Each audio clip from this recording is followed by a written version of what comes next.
Thank you. Is everybody happy this morning? Yes. Are you happy that the school's over? No. I tell you something, this is the 9th summer school I've visited now in the last close to 3 months. And every summer school reminds me of life because it always ends. And you know, some of the summer schools that I've been at, I thought they would never end. At the beginning. And this sometimes happens to things. You think something will never end and then suddenly the end is there. And so I thank summer schools because they remind us that there's a purpose, like there's a purpose in life, and that sooner or later it's going to end, and I hope that we've achieved our purpose. And really the only thing that I hope we've achieved at this school is the desire to do something, the desire to act on what we've learned here at the school. This morning, somebody mentioned me over the breakfast table. I'm not going to mention any names, but his initials are Ford Bowers, and he said to me, I don't agree with everything you said in your talks. And I said, I would much prefer it if you disagreed with 99% of what I said and did one thing, than if you agreed with 100% of what I said and did nothing.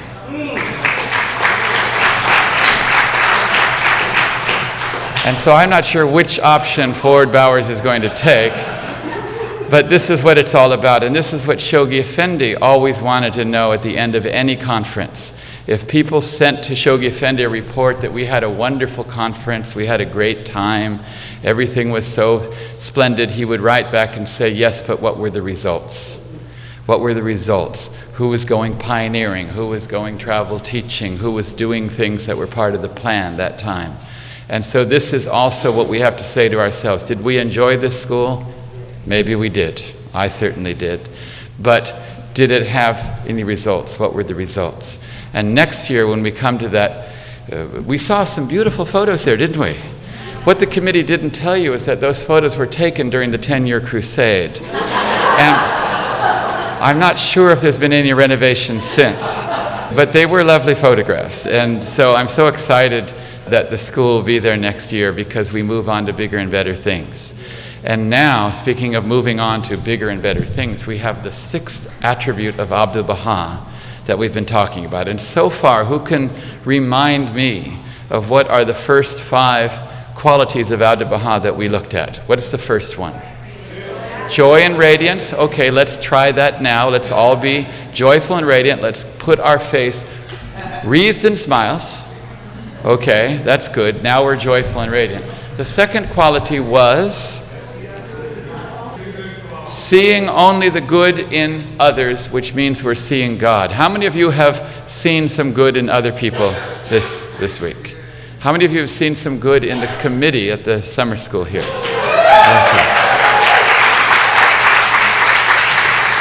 Okay.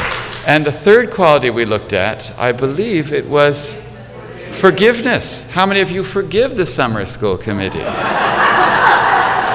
Okay, that's a true sign of love. Okay, the fourth quality we looked at was unity. How do you feel? Do you feel united? We read that Baha'u'llah said he wants you to knit your souls together. Have any of you done any knitting this weekend? Any spiritual soul knitting this weekend? And then yesterday, we looked at how Abdu'l-Bahá taught the faith. And is there anyone here that feels they can now teach the faith with a new method, a renewed energy towards teaching in a way that Abdu'l-Bahá did? Yes. So, what can possibly be the 6th quality of Abdu'l-Bahá that I selected to finish this conference, perhaps the last conference ever to be held in this beautiful room? What did I choose? Service. You say service? Who says service? Haven't you said that every single day? Persistence? Okay. Service. Does anyone have any other? Help the poor. Well, that's kind of part of service, isn't it? You're just kind of cheating. Okay. What else? Action. Well, everything is action. Every one of them has the action. But yes, I could have picked that. Yes. Any others? Love? I think that everything is love too. Any others? Covenant. The covenant. How could I not pick the covenant? No, I didn't pick that. Okay, yes. Faith in God.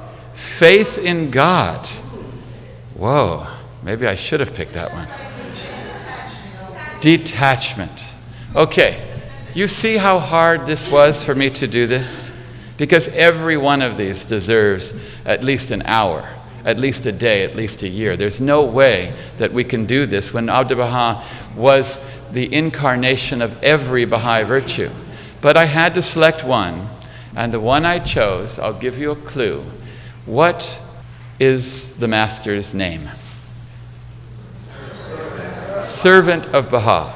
You know that during Baha'u'llah's lifetime, Baha'u'llah called him the master, or he had other terms for him like Sirullah, which means mystery of God, and many others. Shoghi Effendi lists some 20 or 30 different beautiful titles that Baha'u'llah bestowed on Abdu'l-Bahá. But when he took over the cause, when his father passed away, he selected for himself the name Abdu'l-Bahá, the name servant. He chose that out of all the names. He said, that is my name, that is my glory, that is the only thing I want to be called. So how could I not use service? How could I not speak of service? So yes, you're absolutely right. You've been trying every day for 6 lectures to get it. And in fact, it has to be the first quality, but because it's so wondrous, I chose to leave it till the end.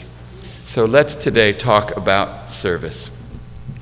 And when we talk about service, oh, by the way, I just want to show you, every time I give a talk, there's always a picture of Abdu'l-Bahá first. You see? Because this is what Abdu'l-Bahá said. He said, whenever you're about to speak, first see my face. So now in the iPad era, you don't have to use your imagination. So I'm looking at Abdu'l-Bahā's face, and we ask Abdu'l-Bahá to be with us here as we talk about service, which is the very name that he chose for himself. There are many different groups of people that Abdu'l-Bahá seemed to have a particular affection for, particular tenderness and love that Abdu'l-Bahá had for certain groups of people. Some of these groups were, one, the poor. He had particular tenderness, affection, and love for the poor. Another group were the sick. Another group were the lowly or the downtrodden, those who have been laid low or have suffered in life. Another group were the unhappy, people that were not happy. Abdu'l-Bahá showed a particular affinity, love, and affection for. And yet another group that Abdu'l-Bahá longed to serve was a very special group. It was the Baha'is. Abdu'l-Bahá longed to serve the Baha'is. And there are other people as well. But I want to look at some of these groups of people and how Abdu'l-Bahá behaved towards them. Let's begin with the sick. First of all, do any of you know anybody that may get sick in the future? You know anybody that may get sick? Do you have neighbors or friends that may get sick and so on? Well, let's just think about these people as we read what Abdu'l-Bahá did. It says here, and this is in the book Vignettes from the Life of Abdu'l-Bahá, it said, Abdu'l-Bahā's kind heart went out to those who were ill. If he could alleviate pain or discomfort, he always set about to do it. We are told that one old couple who were ill in bed for a month had 20 visits from the Master during that time in Akka. 20 visits to one old couple during a single month Abdu'l-Bahá visited. Now I want to ask you a question here. Let's just take a count.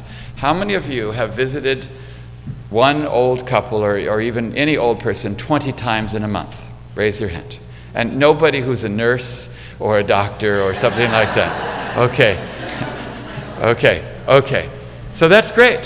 So I saw 2 hands go up in the room. In many of the places, no hands went up. So then I want to ask the rest of you that didn't raise your hand, how many of you are busier than Abdu'l-Bahá? Okay, I can't see any hands. And I think about this. Shoghi Effendi said Abdu'l-Bahā's stupendous burdens were so great. He was dispatching 90 letters a day, sometimes in Akka. If you spend 5 minutes on a letter, how long is that? Work that out by the math. It's a lot of time. and he was protecting the cause from the covenant breakers. He was receiving pilgrims. He was doing everything. And yet, for some reason, he considered it important to visit one elderly couple who was ill 20 times in a month. Surely it had to have been important. A lot of us think, oh, we've got important work to do, this and that and this and that. If we have time, maybe we'll do this. To Abdu'l-Bahá, apparently this was important. It goes on to say, he daily sent a servant to inquire about the welfare of the ill.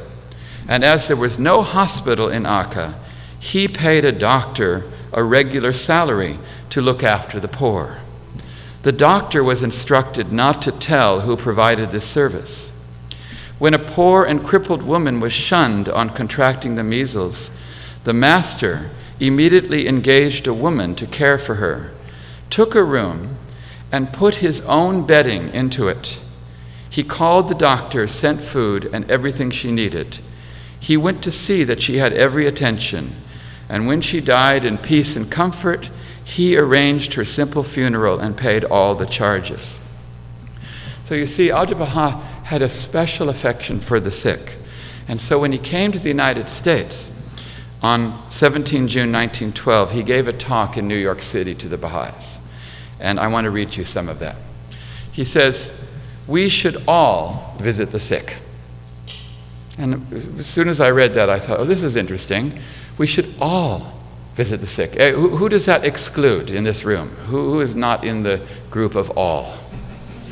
I always thought that maybe this was an optional thing. You know, when you go to school, there's some subjects that are mandatory that every child has to take. What is it, math or something like that, or English. And then there's other subjects that are elective. They're for certain people that have the inclination to do it, like, say, music or art or something of that nature. And Abdu'l-Bahá just takes visiting the sick out of this optional category and puts it into the mandatory category for all of us. He says we should all visit the sick. When they are in sorrow and suffering, it is a real help and benefit to have a friend come. Happiness is a great healer to those who are ill. In the East, it is the custom to call upon the patient often and meet him individually. The people in the East show the utmost kindness and compassion to the sick and suffering. This has greater effect than the remedy itself. The visiting and giving happiness to the sick has greater effect than the remedy. Is anyone here a doctor? A doctor? I'm sorry to tell you this. I'm sorry to tell you this, but Abdu'l-Bahá says that we who are not doctors, by visiting the sick with love and compassion, has greater effect than the remedy itself.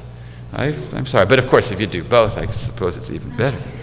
Now Abdu'l-Bahá says, you must always have this thought of love and affection when you visit the ailing and the afflicted. So you always have this thought. Now, it seems to me that this is a fairly easy thing to do because there's plenty of people that are ill all the time. So this is not a hard task. Maybe some of the other things we've talked about, they're not so easy. But like, say, teaching the faith, you may not be able to find someone to teach. But how many of you have any trouble finding someone who's sick? There's nobody. Your neighbors are sick.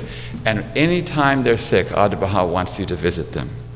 Let's look at another group of people that Abdu'l-Bahá had particular love, tender affection for, and this was the poor. I'm going to tell you an interesting story. When Abdu'l-Bahá was in New York, he came home one evening, and he was laughing really hard as he came into the apartment where he was staying. And he was laughing, but he was doing this, like this, holding his Abha'o's knees, because he didn't have any pants on. And he walked in without any pants. And he thought this was really funny, and so he was laughing. And what had happened was, as he was walking home along Riverside Drive, he came across a man who was so poor that his pants were in tatters. And he said, "Psst, come behind the bushes." And he went behind the bushes. And he took his pants off, and he gave them to the man. And I'm thinking, what is this man thinking? I would love to talk to this man. That he's in New York City, and some Persian man takes him behind the bushes, takes off his pants, and gives it to him. I think this is so fun. I would just love to see the look on that man's face as Abdu'l-Bahá did this. Now, I want to ask you a question. How many of you Let's take a count here. How many of you have taken your pants off and given it to a poor person in the street? You haven't? Okay. Well, fortunately, Abdu'l-Bahá had what they call an abad. It's a very long robe that covers, so he was able to get home. So I think we all better start wearing long abads so that in case we do see someone that needs some pants, we'll also be in a position to be able to give them. But you see, Abdu'l-Bahá, he couldn't walk past that man without taking his pants off and giving to them. He couldn't even walk past one poor man when he saw that. And this is such an interesting story. Now, I want to read you an interesting story too. When Abdu'l-Bahá was in New York also, he asked Juliet Thompson and Edward Getzinger to take some money, and he handed them each a 1,000-franc note. And he said, take this to the bank and convert it into quarters. So I looked on the internet and it said 1,000 francs worth about $200. So if you convert to quarters, it's 800 quarters. So he gave one to each of them, so it's like 1,600 quarters. And then he said, I am in love with the poor. And the next day he took these bags of quarters and he went down to the Bowery Mission in New York, where the poor people are housed and sheltered and fed. And he had them all go into an auditorium and he spoke to them. I want to read you some of what he said. He said, tonight I am very happy, for I have come here to meet my friends. I consider you my relatives, my companions. I am your comrade. When Jesus Christ appeared, it was the poor who first accepted him, not the rich. You are his comrades, for he was poor, not rich. This earth's happiness does not depend upon wealth. While Baha'u'llah was in Baghdad, he left all he had and went alone from the city, living 2 years among the poor. They were his comrades. He chose for one of his names the title, the Poor One, and often in his writings refers to himself as Darvish, which means in Persian, poor. And of this title he was very proud. He admonished all that we must be the servants of the poor, helpers of the poor. Remember the sorrows of the poor. Associate with them, for thereby we may inherit the kingdom of heaven. Associate with the poor. I always thought if I wanted to inherit something, I should associate with the rich. That's what I would have thought. If I want to inherit lots of things, I should consort with the rich. And he says, no, with the poor, and thereby you'll inherit the kingdom of heaven. And he talked like this for some time longer. You can read the entire talk. But he finished with these words. He said, and in conclusion, I ask you to accept Abdu'l-Bahá as your servant. And then, before they could leave, he went to the back of the hall and stood where everyone left. And as they came out, he greeted each one and hugged every one of them individually. And then as he hugged them, he slipped them a few of these quarters. I looked on the internet, a quarter in 1912 is worth about $15. And I worked out the math, how many quarters he had, and it seems he probably gave an average of 3 to each person, so that's something of the equivalent of $45. So let's take a count here. How many of you have gone and given $45 to 400 people any time in your life? Let's take a count here. And where did Abdu'l-Bahá get this money? And what power brought him to do it? Well, this is so remarkable because it so happens that a reporter from the New York Post, who had never met Abdu'l-Bahá and known nothing of the faith before that, came and witnessed this scene. And she wrote an article, it's published on the internet. She wrote an article that this was the most remarkable thing she had ever seen. That this man comes from Persia, a prisoner, to America, not to ask for money, but to give us money. It so shocked her that this would be the case, that someone would come and be giving us Americans money when he himself was a prisoner all his life. She finished her article by saying this was the breeze of God, because it was so unusual to her. But it wasn't unusual to Abdu'l-Bahá. because he had been doing this every single day of his life in Akka. Every day, every Friday, he went to the mosque and he did this scene. This was nothing unusual to Abdu'l-Bahá. I want to ask you a question. What do you think is the greatest deed that man can do in the sight of God? I mean, how many deeds are there that are good that you can do in the sight of God? 10, 15, 20, 100, 1,000, million? There's a lot of deeds, right? Of all the things you can do before God, what deed is the greatest? Who wants to take a guess? Love one another? Teach the cause? Service? Okay, let me read you what Abdu'l-Bahá says. He says, no deed of man is greater before God than helping the poor. That's pretty strong words, isn't it? Let's read the whole talk. Let's read the whole thing. He's speaking to the Baha'is. He says, what could be better before God than thinking of the poor? For the poor are beloved by our Heavenly Father. When His Holiness Christ came upon the earth, those who believed in Him and followed Him were the poor and lowly, showing the poor were near to God. The poor are especially beloved of God. Their lives are full of difficulties, their trials continual, their hopes are in God alone.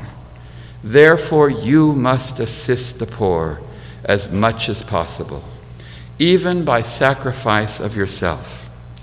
No deed of man is greater before God than helping the poor. Spiritual conditions are not dependent upon the possession of worldly treasures or the absence of them. When physically destitute, spiritual thoughts are more likely. Poverty is stimulus toward God. Each one of you must have great consideration for the poor and render them assistance. Organize in an effort to help them and prevent increase of poverty. Those are powerful words, aren't they? That Abdu'l-Bahá said. And this was one of the great examples that Abdu'l-Bahá had, the way in which he longed to serve the poor and the sick. But it wasn't easy for the Baha'is to learn this lesson. And it was a hard lesson for many of us to learn, and maybe still is today.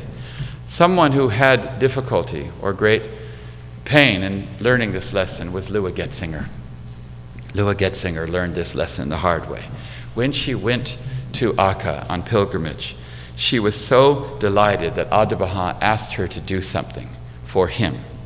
It says that when she was in Akka, Abdu'l-Bahá said to her that he was too busy to call on a friend of his who was very poor and sick. Abdu'l-Bahá must have loved this guy. He was poor and sick. You know, can you believe that? This guy, he had it made with Abdu'l-Bahá. So it says, Abdu'l-Bahá, he didn't have enough time, so he asked Lua if she could go in his place. He said to her, take food to the sick man and care for him as he had been doing. Lua felt so proud that Abdu'l-Bahá had trusted her with some of his own work, and so she immediately went to the man's house. But she returned immediately in a state of excitement. Master, she said, you sent me to a very terrible place. I almost fainted from the awful smell, the dirty rooms, the degrading condition of that man in his house. I left quickly before I could catch some terrible disease. Sadly and sternly, Abdu'l-Bahá gazed at her. If she wanted to serve God, he told her, she would have to serve her fellow man, because in every person she should see the image and likeness of God. Then he told her to go back to the man's house. If the house was dirty, she should clean it. If the man was dirty, she should bathe him. If he was hungry, she should feed him. He told her not to come back until all this was done. Abdu'l-Bahá has done these things many times for this man, and she should be able to do them once. This is how Abdu'l-Bahá taught Lua to serve. And when I read this, it made me think about Who are important people and what is important work? You know, Lua was one of the most outstanding believers we had, perhaps the greatest. I mean, when Abdu'l-Bahá wanted to declare the covenant, he chose her out of all the Baha'is in the world to be the herald of the covenant. She was one of the greatest Baha'i teachers. He could have given her any task and she could have achieved it. She could have spoken to prime ministers or kings or rulers. She was outstanding. And yet, this is the work he wanted her to spend time with. This is the work that he wanted her to spend time with. Why do you think he wanted that for her?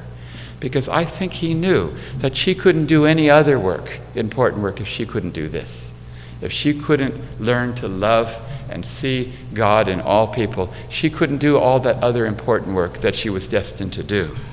It also makes me think about who are important people. You know, who are important people? Sometimes we think, oh, this person is important because they're rich or they're wealthy or they're in a high position and so on. We even have a term in English called VIPs, which stands for very important person. Even in Baha'i meetings, sometimes I go to a meeting and they say, well, these are our VIPs, look after them very carefully. Well, Abdu'l-Bahá had his own set of VIPs. VIP to Abdu'l-Bahá stands for very important poor. Those were his important people. He had a different sense of priority as to what was important work and who are important people. Now, I want to read you a statement of Abdu'l-Bahá. It's a letter to a woman. And he's telling her how you should act as a Baha'i. It's in Star of the West. And he writes to her and he says, to live the life, you must be the very kindest woman. You must be most pure. You must be absolutely truthful and live a perfectly moral life. Visit your neighbors when they are sick. Isn't that interesting? He's telling her what to do to be perfectly moral. And then the first example he says, visit your neighbors when they are sick. How many of you have neighbors? Okay, so Abdu'l-Bahā's first example of how to live a moral life is to visit them when they're sick. Visit your neighbors when they are sick. Offer your services to them. Try to show them that you are longing to serve them. Feed the poor. Divide what you have. Be content to remain where God has placed you. Isn't that interesting? Be content to remain where God has placed you. In other words, everybody, wherever they are, God placed them there. Whatever circumstances you have in life, whatever has befallen you, even here and now in this room, God has placed you. And every moment of your life, whenever you're with a person, God placed you there. You must say to yourself, there is nobody on this planet or in all of creation that's more important to me than this person that God has placed in front of me. I'm not looking at my watch. I'm not looking across the room to other people that are maybe more important. No, God has placed me here, and I must be content with it and serve Him in this circumstance, no matter what happens to me. Be content to remain where God has placed you. Be faithful in your care to those to whom He has trusted you. So he's basically saying that everyone that comes in our path, God is giving them to us and trusting us with their care. Never waver in this. Show by your love you have something different, so that all will see and will say, what has this person that I have not? Show the world that in spite of the utmost suffering, poverty, sickness, you have something which gives you comfort, strength and peace, that you are happy, serene, satisfied with all that is in your life. Then they too will want to possess what you possess and will need no further teaching after you tell them what it is. And I want to read you one other statement from Abdu'l-Bahá. He says, strive that your actions day by day may be beautiful prayers. Isn't that interesting? That there's other ways of praying apart from turning to God and speaking to Him. Actions, if they're done in the spirit of service, are also prayer. And he says, strive to make your actions prayers. So now you're praying much more during the day because your actions have been turned into prayers. Strive that your actions day by day may be beautiful prayers. Turn towards God and seek always to do that which is right and noble. The reason he says that, in my opinion, is that when you're serving people, if you're seeing God in them, when you see God in someone, then you're praying again. Because prayer is conversation with God. And now we can pray to God every time we serve a person because we're seeing God in them. And let's read this. Because now he's going to list a whole bunch of people that we need to serve. And I want to count them. Let's just count them right now, okay? Because now he's going to give examples of how to do this. He says, enrich the poor. That's 1. Raise the fallen.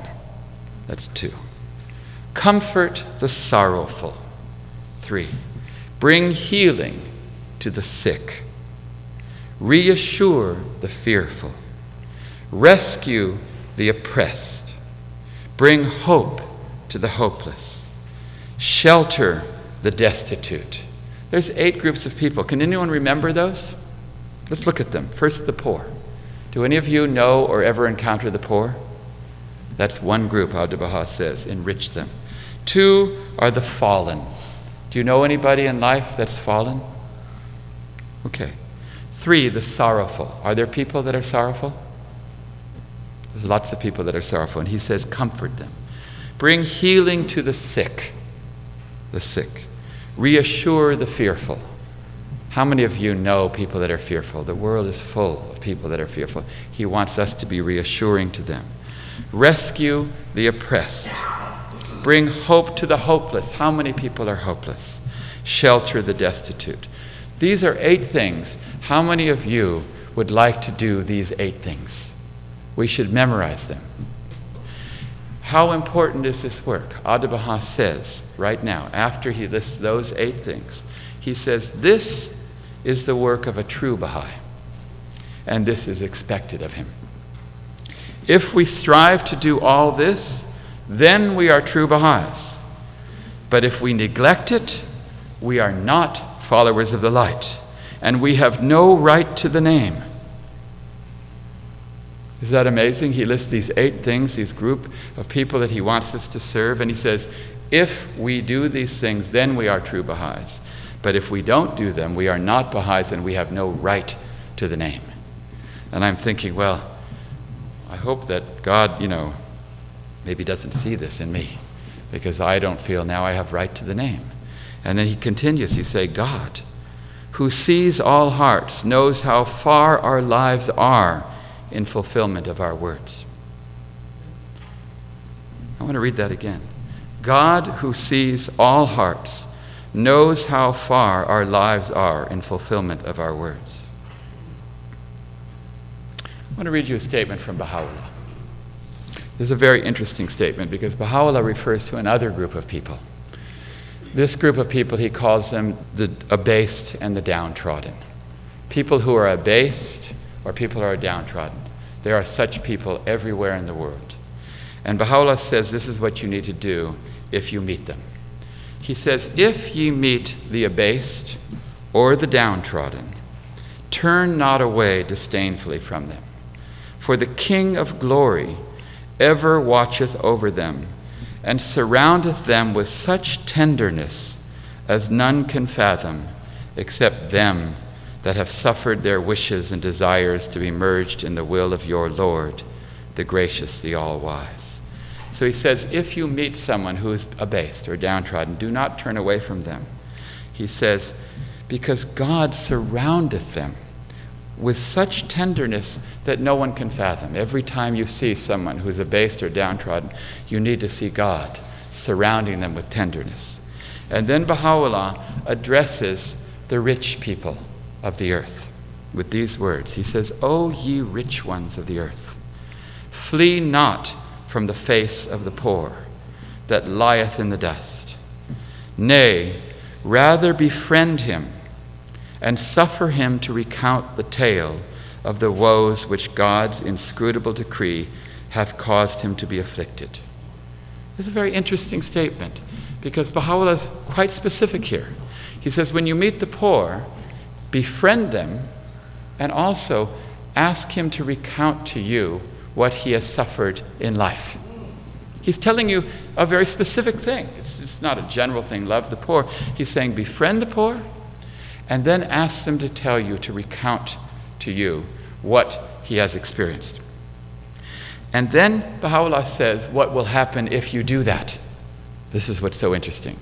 If you do what he just told you to do, you befriend the poor and ask them to recount what they have suffered in their life, he says this is what will happen.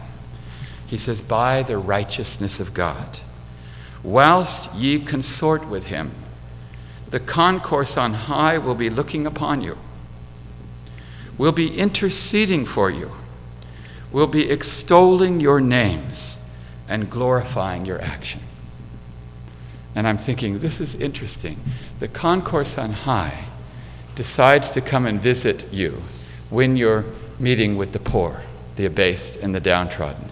For them, that's an important meeting. I would have thought when I'm going to proclaim to the president or the prime minister or some important person that maybe then the concourse on high will rush and assist me. Apparently, that's not an important meeting to them. But when you're having a meeting with the abased and the downtrodden and the poor, and you ask them to recount what they have endured in their lives, suddenly the concourse says, oh, that's a meeting I need to attend. That's the VIPs to the concourse on high as well. That's what they want to see. And Baha'u'llah continues to say, blessed are the learned that pride not themselves in their attainments, and well is it with the righteous that mock not the sinful, but rather conceal their misdeeds, so that their own shortcomings may remain veiled to men's eyes. And when I read this passage, and I think we've all read it many times, I didn't really realize how simple the message was from Baha'u'llah. Befriend the poor, befriend the lowly and the downtrodden, and ask them to recount what they have endured in their days. It's a very simple thing. But a couple of weeks ago, not too long ago, I was in Los Angeles, and I had been helping my brother-in-law renovate a house that hadn't really been renovated or anything much done to it for about 50 years because his mother got ill and she moved out, and so they wanted to get it ready to sell. It took us almost 6 months to get the house ready because everything had to be done. The roofs, the walls, the floors, everything had to be done. And as we were getting this old house renovated, we knew that out in the back was a trailer, what they call a caravan in some parts of the world, a big trailer. It slept 4 or 5 people, and it was very big, and it had been back there for 40 years or more. And so we asked someone if they could get it out, and they said they'd have to tear it down, destruct it, and tow it away, and this would cost some $3,000, which, it's a big thing. It had to be torn down. And as we were discussing that, some of the workmen, the painters, said, well, instead of paying money, why don't we give it to the friend of mine who's homeless? Why don't we give it to him? And so we said to him, okay, we'll ask him to come over and see if he would like it. So the next day they brought this man over. He was an African-American gentleman in his mid-50s, and he came to see it. And we went out the back, and I showed him. And at first I may have been a little uncomfortable, but we took him to show the caravan. And I said, what are you doing or where are you living? He said, I'm sleeping in my car. And I don't know exactly what I didn't know what to say. And I said, this thing is a lot more comfortable than your car, but it doesn't drive as fast. I didn't know what to say, and he laughed so hard. And he had such a delightful smile and laugh. And then he started to talk to me and tell me about his life. And as he started to talk to me, I found he was remarkable. Any date I say 1950 or something, he said, oh, that was the year that so-and-so did this and so-and-so did that, and this man hit this many home runs. I mean, he was like the Rain Man. He was just remarkable. And I was so delighted to hear him and talk to him. In fact, it was probably one of the most moving conversations I ever had. And my brother-in-law, he's not a Baha'i, but he was watching this. And later on that night, he said, that was the most beautiful conversation I ever saw. And I realized that Baha'u'llah was right, that the concourse on high decided finally that they have a meeting that they can attend to, that I'm attending. The concourse on high came. And this is such a simple thing. We pass these people every day in life, and we walk right past them, and the concourse on high says, okay, I don't need to go and visit him. And here Baha'u'llah has told us all along that that's all you have to do, that God surrounds these people with such tenderness that none can fathom. And so I'm so grateful that accidentally, because of circumstances, this person came into my midst. I was forced to talk to him because of that. and yet the opportunities are there for us every day. This is what Abdu'l-Bahá wanted for us. He wanted us to see who were the true VIPs. You know, there's another group of people that I still haven't mentioned that we also want to serve, that Abdu'l-Bahá wants to serve. What is that group of people? I mentioned at the beginning. Can anyone remember? We have the poor, we have the sick, we have the lowly, we have the downtrodden, we have the unhappy. There's another group of people. The parents, yes, we should serve our parents. Yeah, and in many cases, they are lowly and downtrodden and sick and poor anyway. Okay, yes. They are the Baha'is. The Baha'is. You know, Abdu'l-Bahá constantly prayed not just to serve the cause, but to serve the servants of the cause. He says that I may serve thy cause and thy servants. I know many Baha'is, they want to serve the cause, but they don't want to serve the servants. I'll serve the Baha'i faith all I can, but don't ask me to serve these people. Don't ask me to serve these people. Abdu'l-Bahá went so far as to say we should be ever willing to give our lives for the other Baha'is, our Baha'i friends. And when I read that, I said, no, Abdu'l-Bahá, don't ask me to do that. Him, her, you want me to give my life? Fortunately, he didn't say you have to do it. He said you have to be willing to do it. He said you have to be willing to do it. But this is the only way we can serve God, is to serve his servants. Because Abdu'l-Bahá knew he was just one person. He only has 24 hours in a day. What can he do more than what he could do? Only that much. But if he could ignite service in every single Baha'i, then he could magnify by 1,000, by 1,000,000 his service to the cause. And this is really what Abdu'l-Bahá longed to do. He prayed to be able to serve God's servants. And if we can learn to be so loving and helpful and encouraging and never discouraging, because what does encourage and discourage mean? Encourage means to give courage. That's why it comes from that word, it comes from the root. To give courage to them. Discourage means to take their courage away from them. And if we can learn to be this way, then we are serving the cause infinitely more than anything we can do. And I mentioned last year an interesting concept which Cooper Dunbar mentioned. He said that everybody manifests the attributes of God because this is part of human nature. The human condition is that it has the ability to reflect the attributes of God. And one of the attributes of God is the unique one. The unique one, it's in the writings. And he said he thought for a while, how can he represent that? Because God is the only thing that's unique. And then he said, but if you think about it, everybody is unique. In fact, in creation, we see uniqueness everywhere. You look at the trees outside, there's not a single leaf that's the same as any other leaf. If you look at a snowflake, there's not one snowflake that's the same as any other snowflake. In the dead of winter, go out and gather some snowflakes and look at each one in a microscope. Look at every single one, and every one is different to every other one, but each one is exquisitely beautiful. Isn't that amazing? And this is what people are like. We are all unique. And because of this, every one of us has a role to play in God's plan. God raised up each and every one of you and each and every one of the Baha'is in your community. He raised everyone up because they have a role to play. And if they don't play that role, and if you don't play your role, nobody else can. Because you're unique. You're like a puzzle piece that fits in that spot in the puzzle. And if you do not put yourself in that spot in the puzzle, there's no other piece in all of creation to do that. And if we discourage anyone or prevent anyone from playing their role, the puzzle is incomplete. And if we encourage them to do so, then we are truly serving God's servants. And so this is the essential quality of Abdu'l-Bahá that I wanted to talk about. The fact that Abdu'l-Bahá longed to serve people, longed to serve mankind, longed to serve the poor, the sick, the destitute. Some of us think this is extracurricular Baha'i work. This is something we do if we have enough time after our assembly meetings or our deepenings or our study or this or that or this or that. But it seems to me, to Abdu'l-Bahá, it wasn't extracurricular. He felt it the essential work. Maybe the other stuff is more extracurricular. There is nothing that we can do that's more important. We may think that we have such important work to do. We're so busy. But to Abdu'l-Bahá, he had different priorities. And I believe that this is what we're called to do.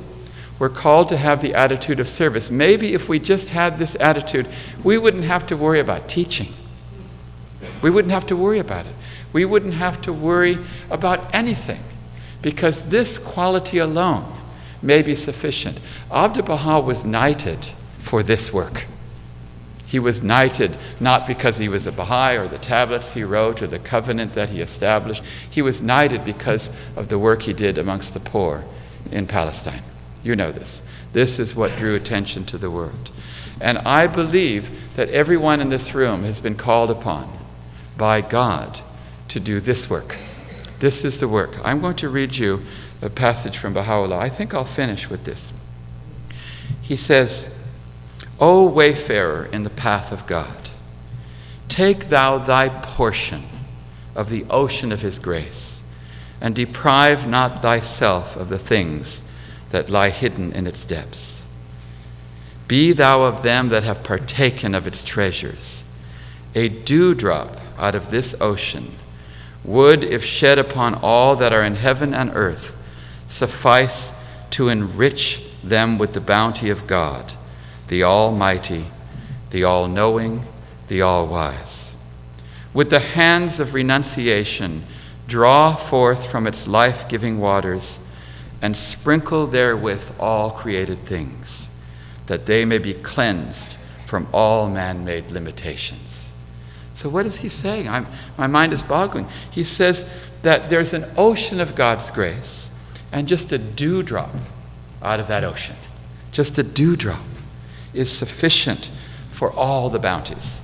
And then he says we need to take with our hands of renunciation some of that water and then sprinkle it. He says sprinkle all created things with it. That's what we're doing. We're just little sprinklers. We take from the ocean of God's bounties what we get from it, and we sprinkle all creation. And I say, how could it be that God has allowed me to be the sprinkler of his dewdrops? How did he allow me to do this? And Baha'u'llah answers it. He continues, he says, from amongst all mankind he hath chosen you, and your eyes have been opened to the light of guidance, and your ears attuned to the music of the company above. And blessed by abounding grace, your hearts and souls have been born into new life. Thank ye and praise God that the hand of infinite bestowals has set upon your heads this gem-studded crown, this crown whose lustrous jewels will forever flash and sparkle down the reaches of time. And I should say that was Abdu'l-Bahá there. The earlier passage was from Baha'u'llah, but Abdu'l-Bahá says, from amongst all mankind he chose you, and your eyes have been opened. And he says that he's put on your head this gem-studded crown. I want everyone now to close their eyes and see a crown on their head. And I want you to see the gems. And I want you to see God putting that crown on your head. And he says, this crown whose lustrous jewels will forever flash and sparkle down all the reaches of time. And then Abdu'l-Bahá says, to thank him for this, make ye a mighty effort, and choose for yourself a noble goal. Through the power of faith, obey ye the teachings of God, and let all your actions conform to his laws. And he talks like this, and he gives many examples of what you need to do. And he concludes with these words. He says, thus may each one of you be even as a candle casting its light, the center of attraction wherever people come together. And from you, as from a bed of flowers, may sweet scents be shed. So To me, it seems quite obvious. We are called upon by God to very special work. Very special work. To become like Abdu'l-Bahá, the six things we have discussed, and now this final quality of service, which in my opinion, it completely informs every one of the other 5 attributes of Abdu'l-Bahá. Without this characteristic, which is what Abdu'l-Bahá first wanted Lua Getzinger to get right, without this characteristic of service, this attitude of service, I don't know if we can do all of the other things. So I saved it till last, but really it should have come first. And so I leave you with that final thought in this program of Abdu'l-Bahā's virtues. Thank you very much.